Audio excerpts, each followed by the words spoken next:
Just like money follows good ideas, money finds good ideas, money finds talent. Yeah. And I would say to, this was, I said this and I will continue to say, focus on your product or service, the design of your product or service. Really fine tune that, really develop that, really have a very deep understanding of the market for your product or service, and really know your customer, whether it's a client or a customer that's going to pay for your, whatever it is that, pair of shoes or clothes or, widgets, whatever it is that you are, your business, your spices, whatever it is, know your customer. I would say that customer still remains king. And if you don't know your customer, no funder is going to take you seriously. If you don't know your market, no funder is going to take you seriously. However, if you are, if you moved through the phase of from being an ideation to a startup to an emerging, and you really are, a growth entrepreneur, you really see that your product and or your service has a potential to scale, you need to really research the mindset. You need to research and understand the mindset of potential investors, whether you're going for soft funding or whether you're going for hardcore funding, i.e. VC funding. Yeah. So just some of the kind of fundamentals that what do these people look for? And it's really at a growth stage, to start going when you're still at an ideation or emerging, you're still stress testing your business idea, is too early. So you can go too early to potential funders, right? But for me, the fundamental, just as you've applied the science of research around your product building, customer market understanding, so similarly you have to then apply that research skills to really understanding the funding ecosystem. And the funding ecosystem is vast and varied and layered. Yeah. And you have to align your own product or service, your own business, to the funders. Yeah. And see if there, where is there an alignment? Because what are funders looking for is eventually, obviously, whether is they're looking for returns on investment, yeah, or that they're looking for also social impact, yeah. So that, if you're creating jobs, you're generating wealth, those are, the kind of the impacts of your business, yeah. You're building an incredible talent pool. So it returns back to whichever funder you're going to, whether it's impact funding, investment funding, or whether it's grant funding, whatever kind of funding. The moment you take other people's money, right? You have then a responsibility to be able to be accountable for how you then use that money. But founders sort of, and the team's passion for the solution to a problem is actually fundamental. They have literally it's the founder and the team that investors and funders are investing in. And you have to come with, as I said, it's not a one-man show, but also that you're an expert in this problem, right? And that you can teach the funders a lot more than they would ever know about this problem. You have a deep, deep knowledge and understanding about this problem. And that you're working with the right people, with direct experience of that problem, right? So look at the skill set in your team. And, because, everyone is going to be asking, so who's your team and what are their skills, yeah? The other is really communication. You'd be amazed, people have the most amazing ideas, but don't know how to communicate that idea. So develop your communication skills, particularly if you're a growth entrepreneur and you're the CEO and founder. And I just like to say, Africa is not, there hasn't been any shortage. I was reading a World Bank report that over a decade, $32 billion had been spent in training African entrepreneurs. And then they did an analysis of the impact in terms of job creation and revenue generation. 0 jobs were created, $32 billion, and under 1% revenues generated. Yeah. So that, we really now need to shift the narrative, because a lot of the development agencies, including UNDP and the Africa Development Bank, the European Union, all of these DFIs and multilateral agencies have grasped, and they are literally grasping nettles, saying, you know what, entrepreneurship is the way forward in terms of the economic and social development of Africa. Yes, it is, but it's not just spray and pray approach, which is, let's give a bit of training, a bit of mentoring, maybe a bit of seed capital, and that's going to change, transform Africa. It is not, right? So you have to decide as an entrepreneur, do you want to operate in that pray and spray space where you may be creating 1 or 2 jobs and generating enough revenues for yourself and putting food on the table, etc., for your family, which is absolutely important? Or do you have ambitions to be a growth entrepreneur who then goes on to become those unicorns that we continue to talk about? Yeah.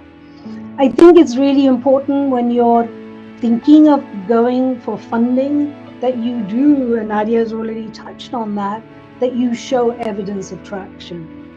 Yeah, that you can say that we've developed this solution. It's an online digital health platform, and we built it, we've tested it, we've got, clients and customers on our platform. Show traction, and that you have been pushing in a consistent direction, not hopping around from place to place. And I think finally that you're open to collaboration as a CEO founder and your business, that you're teachable, that you're coachable, and that you value relationships. For me, it's not the funder's checkbook that's important. It's the networks and the relationship that and their knowledge and experience that they bring to the table. Once they've bought into my business ideas, they've bought into me as the CEO and founder, they've bought into my team, they are bringing a lot more to the table than simply being able to write a check and moving on, right? And so, I always say to people that not all funding is the right funding. There's no shortage of funding across the African continent, but there is a shortage of investable value propositions. And the work that you are doing, Carl, through Career Show is about developing those investable value propositions. So, I would say from a UN perspective, we tend to look at the support environment, the ecosystem around those businesses. So I would probably say that there are different services available to each of those entrepreneurs, right? The entrepreneur that hasn't started might have a really great idea, needs a lot more support in terms of the development of a business plan, connecting to different people that might be able to support that, understanding the market better, putting some of those things on paper and showing some evidence of the idea working. The entrepreneur that has already started, the critical part for that entrepreneur, I think, is showing that the idea works, as small as it might be. Even if the entrepreneur doesn't have enough investment to scale at the level that they want to scale, they have to show that the idea has some merit, and by attracting this type of investment, what could they achieve?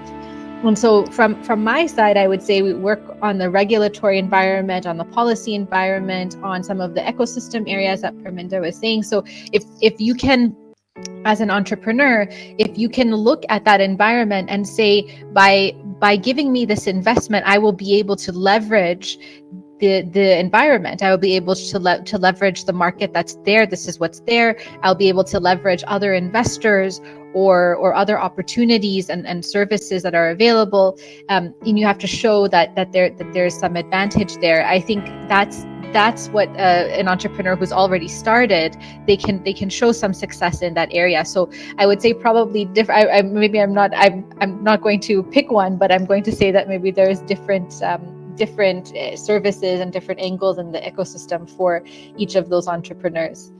Might have a really great idea, needs a lot more support in terms of the development of a business plan, connecting to different people that might be able to support that, understanding the market better, putting some of those things on paper and showing some evidence of the idea working.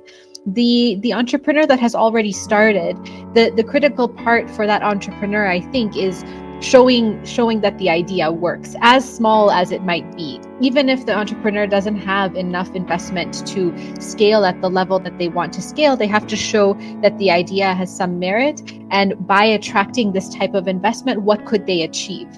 And so from my side, I would say we work on the regulatory environment, on the policy environment, on some of the ecosystem areas that Parminder was saying. So if you can, as an entrepreneur, if you can look at that environment and say, by giving me this investment, I will be able to leverage the environment. I will be able to leverage the market that's there. This is what's there. I'll be able to leverage other investors or other opportunities and services that are available. And you have to show that there's some advantage there. I think that's what an entrepreneur who's already started, they can show some success in that area. So I would say probably different. I'm not going to pick one, but I'm going to say that maybe there's different services and different angles in the ecosystem for each of those entrepreneurs. Great. Now going back now to the case study, I'll take an example of an entrepreneur who wish to engage in the agricultural sector. He has a OG land, but he's asking for money, to arrange the land so that it can be nice to start the cultivation process and those type of stuff. He have designed a nice business plan, and he's coming maybe to Madam Parminder or to Madam Nadia. He need money, as we usually say in a local way. He's asking for funding, he's asking for the way he can do, because he believes that what he will do on that land will be very, very special, and that he can feed, his community. What concrete answer can you give to that person coming to you? I think Madam Nadia can start since she's unmuted. Sure. I mean, I think Parminder will probably have a lot more maybe to contribute. But what I would say is having somebody who already owns land is already in a much better position, because you can leverage that to access other financing as collateral. I think this is not usually the case of most youth, and definitely not the case with most women in Africa in terms of land ownership. So first, I would say that already is an advantage that can be leveraged to access more finance as collateral. But knowing that that's not usually the case for people, I think we have to start looking outside of the traditional sources. Parminder was saying that there's already so many options available. I think what youth have to be able to say is to identify what is the advantage. Like, I don't have, as a young person, I don't have a history of a business necessarily that can indicate to investors that I will be successful or that I know what I'm talking about. So I think you have to identify what is my advantage in entering this space as a young person. Sometimes that can be digital. Sometimes that can be understanding new technologies. What is the latest research out there in terms of what's going to work in agriculture? What have others, what are the innovations that others are using? I know here there's a lot of young people who are investing in different types of insect farming. I mean, this is not necessarily something that's traditional, and you might have an edge as a young person coming to show, but you have to show that there is some evidence, again, that can show that can show a viability in your business. But again, it's the same types of things. The business planning, I think you can start small and show a proof of concept, especially if you have land. You can do that small start.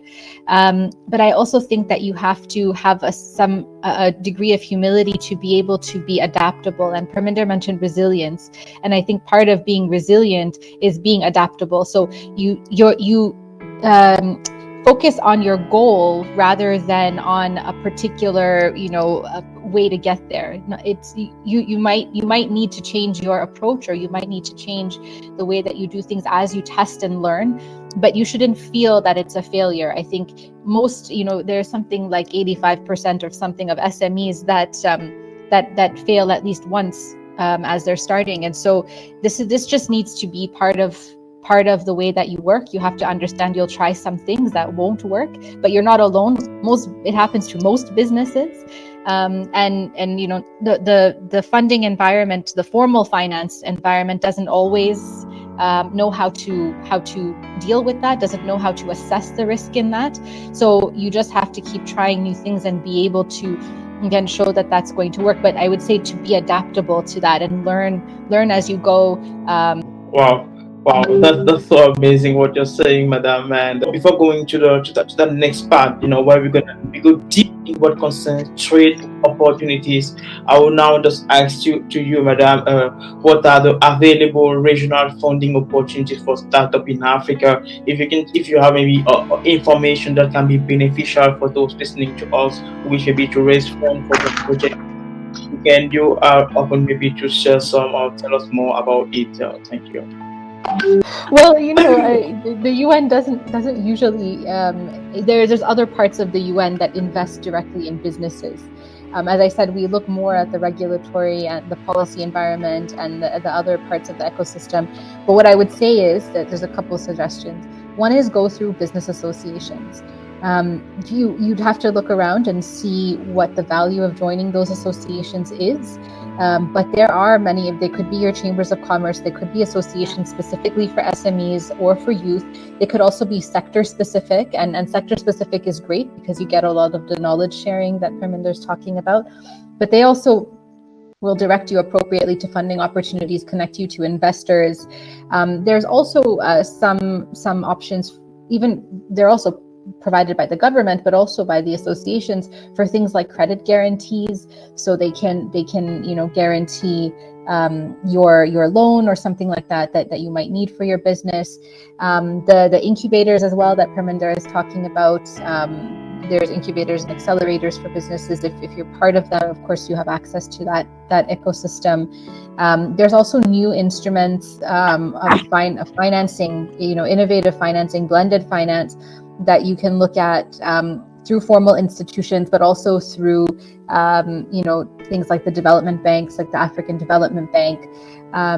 So the Africa Import-Export Bank, Afrexim Bank, if you are exporting or importing, and so there are a lot of products for SMEs, I would say, and youth tend to fall in there. And of course, the constraint with that is the lack of access to collateral and networks to be able to leverage those loans or a history of the business. But there's a lot of these tools that are coming up that specifically tackle that problem. Of course, we haven't bridged the entire gap, and then that's one area we're doing more research on as the Economic Commission for Africa, to understand the gap in finance, particularly trade finance for small businesses, and why small businesses still can't access those types of funding. And one of the main things is being able to do all of the other things that you need to do to access the funding. So you have to also make sure that you can do the business planning, you can connect to those stakeholders, and you can show value in your idea, and all those pieces have to be together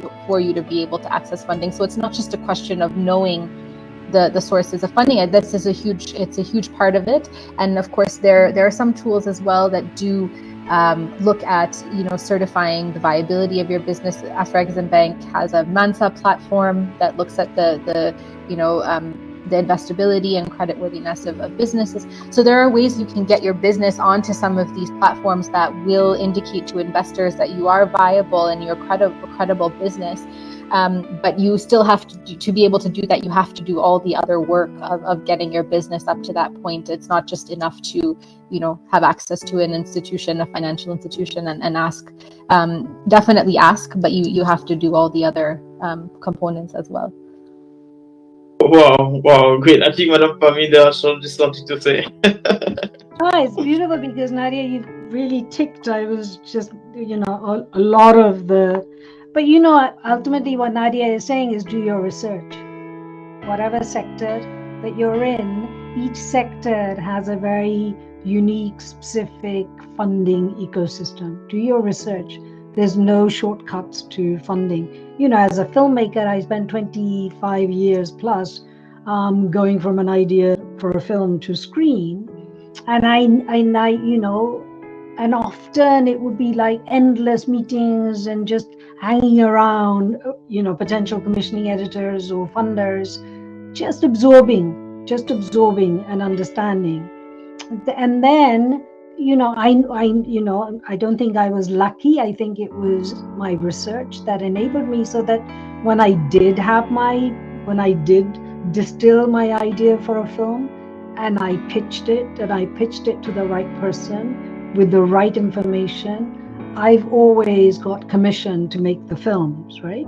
So in the West, you do go to a commissioning editor and you pitch and they will used to be able to fund it 100%, and then it changed to multi-fundings, which then led me to realize that I had to find co-production partners. So partnerships in terms of funding and fundraising is really, really important. That old saying, it's better to own 1% of something rather than 100% of nothing. So, if you are a growth entrepreneur, partnerships to enable, because it might be, I want to be able to access the funding in Egypt because Egypt is a very proactive venture capital space, really supporting its SMEs. And I happen to be in, Zimbabwe. The only way I'm going to be able to do that is by finding a local partner who will have knowledge and understanding. And if we can align our values, mission, vision, and purpose, you have to build partnerships. And those partnerships are going to be critical for leveraging the intra-Africa trade. Obviously, Nadia has already listed them. There's no shortage, and there's no shortage of sources of funding. No list that we give you will be comprehensive. It will be generic, right? Talk to, become members of your local chamber of commerce, join or find the local angel networks, study the foundations across the continent, as well as across from outside who are Africa facing. Study them, study their brief, study their focus, and see if your business or your product or service aligns with their vision, mission, and purpose as well. A lot of the banks, both the commercial banks, and certainly that's something that I advocated a lot for when I was the CEO, but also the development banks as well. You need an SME desk. You need someone where African SMEs from any of these 54 countries can go to and know that they will be taken seriously. That someone will ask them, come sit down, let's have a cup of tea or a coffee, and how was your day, rather than, oh, you're an SME, forget it. You just don't even bother to enter our building, right? And how quickly the commercial banks have had to change their own products and services. So now majority of the big banks across the continent will say we have an SME product. I was speaking with the AfriXium Bank, one of the offices, and they're going to be launching a venture capital fund to support SMEs, right? So and I know I did a lot of work with the French development bank, AFD, in terms of developing structured financing, as Nadia says, which are really more SME facing. Yeah. But that also required them to be able to work with local commercial banks to do that. In terms of, I mean, I remember the one organization that really taught me a lot about trade was the International Trade Center, ITC. Go to their website. I mean, they really, under their previous CEO, really developed a whole program of how to get million women onto their platform to enable them to trade. And that platform, now should come into its own, given that the Intra-Africa Trade Agreement is alive, and majority of the countries have signed up, right? And that was they focused on women, but the ITC is the a phenomenal resource for those of you who want to understand the ins and outs of intra-Africa trade and funding and selling and buying and building partnerships for your business. Wow, great. Madam Nadia, I have a question for you. Trade has been an engine of growth for developing economies and have become more important for world trade. What are the viable trade policies put in place for African entrepreneurs by the African Trade Policy Center? So let me talk about the biggest change to trade, which is the Africa Continental Free Trade Area Agreement. And that's an agreement which is signed by 54 African countries. Eritrea is the only one who hasn't signed, and it's been ratified, which means it's been passed through as national law by more than 40 countries. I think we're up to 42 now. And it came into effect last year, and trading, the member states have agreed to start trading this year. And what the agreement does, and what the free trade area generally means, is that the agreement removes taxes or tariffs on 90% of goods that you would trade between countries, between the member states of the agreement. So removes taxes on 90%, so that's of what you trade, and also on services. And then also this agreement also addresses non-tariff barriers, which means all of the other things that make it difficult for you to trade. Other government policies that have been put in place, or complicated paperwork, or gender and age-based discrimination, all of those things are also tackled in the agreement on improvements in trade facilitation. The agreement also has a number of other tools that I think you probably want to know that make it easier for you to trade. So it has an online portal, the Africa Trade Observatory, which lets you see what products and services are in demand and are being provided in different countries. It lets you also there's also a non-tariff barrier reporting mechanism. So if now you're going to trade with another African country and you face a barrier, you can report that, and the member states are required to address that issue. There's also something really critical, I think, which is the Pan-African Payment and Settlement System, which is by Afreximbank, which who we've talked about before. And what it allows you to do, if you're with a commercial bank right now, is that it allows you to trade to make payments in your own local currencies. So right now, I imagine for those of you who do work cross-border, either you source inputs from another African country or you sell your products, you have to do some kind of weird currency exchange. Maybe you're exchanging to US dollars, or you're losing money in the Forex or in the exchange. So now you just pay in your own local currency, and the person receives in their own local currency.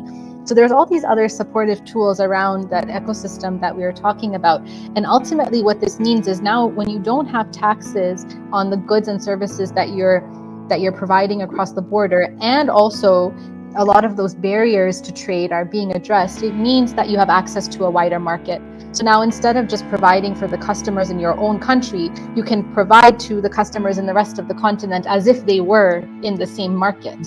And that means you have a business case for investment. right? Your customer base is wider. You can expand your operation. It also means you can move to higher value added activities. So Parminder was talking about your position on the value chain in agriculture. So really you think about adding value to your products and moving up the value chain, and also integrating into regional value chains, because now you can get inputs from a neighboring country, let's say, without taxes. So it's more price competitive to do that. And you can sell your intermediary product to another business that needs it as an input in another neighboring country, and they can buy it from you without taxes. So it also makes it more profitable for them. So you think about integration in regional value chains that way. And it also, when we talk about entrepreneurship, it's really meant to now create more incentives to be an entrepreneur, because now you have that wider access. You have an opportunity to get more investment. You can create jobs. So really, it's a good time to be an entrepreneur. Also, it's a good time to be an entrepreneur in the service industry, because not only will the services be liberalized, that is, you can provide services across the border now. It also means that you can provide support services to trade. So if you're in shipping or logistics or tourism or some of the other support area, or I should say hospitality rather, some of the support services that are required to support trade, those are also expected to grow, or infrastructure development, things like that. So I think we can see a lot of opportunities for youth as a result of the agreement. It also means that you should probably start thinking about, if you're not already, which maybe you are, getting more integrated in e-commerce, because that's what helps you access that market across the borders. As I mentioned, formalization, to be able to use these benefits, you have to be trading formally. So again, it's an incentive to do that. And as I said, that means that you have a better case for access to investment, also access to credit. The other final thing maybe I'll say is to get involved in the public-private dialogue side of things, and you can do this through your associations as well, because you asked me about what we're doing on that side, and really what the agreement is agreed at the continental level, but the implementation happens at the national and regional levels. And so really the policies at the national and regional levels have to be inclusive. They have to be conducive for you to be able to take advantage of them. So that means that you need to get involved in those dialogue spaces, so that the policies that are going to be in place to implement the agreement are making sure that they are taking into account your particular concerns and considerations. So that's what I would encourage. Is something that we can also help with as UN Economic Commission for Africa. But I think it's really important, and again, through the structure of the associations, that you're able to articulate what those barriers are and what some of those solutions might be. Thanks. Oh, sure. What you say was phenomenal. And my question now is to Madam Parminder. You're talking a lot about intra-African trade, but on the ground, we notice that Africans still have problems to trade with each other. Many talk about the logistic problem. In your opinion, how can we do to be able to exchange between us much more easily? I think Nadia is already, yes, it's a continent-wide agreement at that kind of continental level. And then the implementation is at the national and regional levels. I think it was a webinar, I'm just looking at in February, this time last year, in February, early February, that I participated in, and, this young filmmaker reached out to me and said, none of the SMEs get what is this intra-Africa trade, and I want to make a film that explains it. So he went to Cote d'Ivoire, and so we started off in West Africa. He's now gone to East Africa and made a beautiful 15-minute film. And then another animation company got in touch and saying, we've read your article on, the importance of the intra-Africa trade. Can we use your information as part of our animation? I said, of course. And I think they won a second prize, and the animation is on my website, on my LinkedIn at the moment. I mean, the key for me then, and it still remains, is it's a phenomenal opportunity, and one that the SMEs across the continent must be at the heart of. Otherwise, it just becomes an intra-Africa trade for government and for the big players.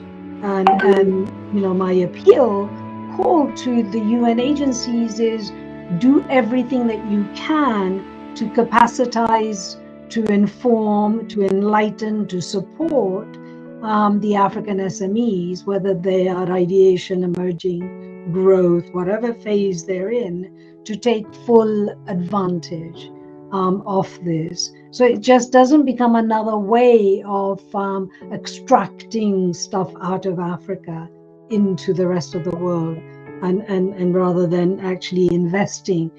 Because it does have the potential to boost industrialization, to really increase employment and investment opportunities, right? It does have potential to expand that huge customer base that you talked about, which leads to be able to create new products and services, and making investment viable in into African SMEs, right? I mean, the other big thing is it has the potential of reducing that manufacturing gap, right? I mean, it's fantastic post-COVID that we're seeing the launches of the production of vaccinations across the continent, or even, now vaccinations, but also just the basic, things that you need, gloves, the testing kits, whatever, all the things that we were all caught without because they were all manufactured in China, when you realize that, they should have been manufactured locally. Yeah. I think, that whole thing about, importing, the process of importing raw materials from one country to another across the continent. But there are, but there are also some constraints, which I think organizations like yours, Nadia, really can help around capacity building. So our solution to it was, let's find a way of telling a story using the medium of film to explain, break down what is this intra-Africa trade, right? That because not everybody, the reality is there is intra-Africa trade, it's the informal sector. Maybe there's a lot we can learn from them, how they've ducked and dived to get there, buy their goods, sell their goods across the borders without all this formalization. Yeah, access to finance for SMEs is going to become a critical barrier if they are to really, for them to be able to, and that's trade finance as well as SME finance, if they can, so that they can really leverage the advantages that you've listed. And a lot of progress has been made from when the signing took place to actually begin the rolling out of it. I think inevitably, the national infrastructure, which is what governments, national governments, regional governments need to address, whether it's railways, roads, air, digital. Those are, those are fundamentals, networks through which African SMEs can move their talent as well as their goods and services. Yeah. I think there is a fear, and you've alluded, and I don't know, that competition, local producers may lose sales to foreign suppliers because, the foreign, just because they know how, and the local producers just don't have the funding or the knowledge and understanding. So it's really important that we educate and inform the SMEs and break it down as to which bits and that are really going to be working for them. And that on the Intra-Africa trade websites and information sites and the amazing work that you're doing, you really talk directly to the SMEs and explain to them. I remember, for me, the biggest fear was around foreign competition, increase in foreign competition and dumping of substandard products into Africa. That, we have to ensure that does not happen. Yeah. I mean, there's also the whole issue around loss of intellectual property. But those are all the things that SMEs are grappling with across the continent, understand it, yeah. But but now there is this agreement, and they need to be not on the margins of this agreement, waiting for someone else to do the work, but that they need to be at the heart of it, yeah. And everything that comes out of these institutions must lead with SMEs. Carl, can I just add one thing? Or okay, you can. Yeah, okay. I didn't mention that the agreement only applies to those products that are either made on the continent in one of the member states, or also that can demonstrate sufficient value addition or transformation of those products in a member state. So it's not that you can just now import something from China and now sell it to another neighboring country under the agreement tax-free. No, it has to be made in the continent or transformed sufficiently. And that's part of what the member states negotiate on. They negotiate what those rules are, what % of each type of product needs to be made in the country or in a member state. So those negotiations are almost concluded, about close to 90% finished. But there's also negotiations on secondary issues that Parminder raised, on intellectual property, on competition policy, on investment. And those are where you can also engage at the level of your government, again, through the associations, to make sure that when they're negotiating with other member states on what those rules should be, that your interests are reflected there. There's even a protocol going to be negotiated on digital trade, and also one on women and youth. So you make sure that your voice is there. Yeah. There's a couple other things that you could know about if you're trying to trade. One is the simplified trade regimes, which some regions have, which means if you're trading for some goods on a certain list and under a certain value, you can do it without the paperwork. So that those are in place, and we're looking at how to do that continentally. There's also opportunities for aggregation of your goods. Now, you talked about the constraints with logistics and transportation and things like that. Well, again, the associations can help you. In some cases, they do it very well. In some cases, it's not there yet, but try to push it, because when you're part of those groups, you can now aggregate your goods and make it more cost effective to utilize the available transport and logistics options. And we saw that happening a lot during COVID, because you now couldn't walk or personally travel. So you had to kind of aggregate and ship. So that's another option. There's also this initiative of the African Union called the Program for Infrastructure Development in Africa. So you can also go there and see what are their planned infrastructure investments continentally, and there's some really big ones. And also, you mentioned, Parminder, focusing on SMEs, and so we are trying to do that actually. So we do a lot of training and capacity building on the agreement, how to leverage it, how to advocate at the national level for women, youth, and SMEs. But we're also looking, at we've sponsored some SMEs to attend the Intra-Africa Trade Fair, for example. So definitely trade fairs are a good way to go and trying to understand really from all of you. And this is another reason why it's a pleasure for me to be here today, is to understand from all of you, what are the main constraints to you being able to participate in intra-Africa trade, and what can I go back with? What can we do as a support institution to be able to enable some of those things, or address some of those barriers? So those options are also available, and I'm here for taking those recommendations. I use opportunity to thank you all, to thank Madam Parminder and thank Madam Nadia. I don't know if you have a word to say, like last word to say, your impression about the mentorship program, your last word before we close. So I think, mentorship is really, really important, and the more mentors and programs, around mentorship are important, but also finding your own mentors. And I always say, remember, you need more than one mentor.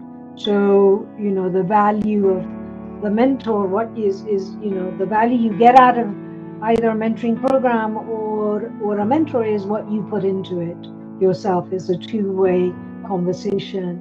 As I said at the start of this, is really to thank you, Carl, for your extraordinary initiatives, your passion and commitment to Africa, to the African continent, and to the SMEs. and for creating platforms like that.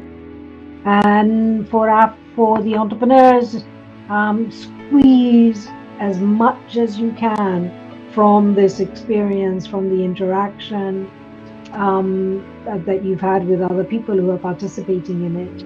And just remember that being an entrepreneur, we all know it's a long-term journey, and the destination is the important thing is to experience the journey and not think that you're going to become rich overnight. Go build Africa. Okay. So, Nadia. Yeah, thank you, Carl, for inviting me to join this. I think the quality of the entrepreneurs is great. I mean, it was so nice to hear the pitches and see the ideas. And I think, as Parminder said, to make complete use of this, but as you're doing this, also think about those who are going to come after you. And so, you have the opportunity to be mentored now, but hopefully in the future, you can be mentors yourselves for the new generation of, young people that are coming up on the continent. And it'll happen faster than you think, but, there are always new ideas, new people coming up that hopefully you can pass your knowledge down to as well.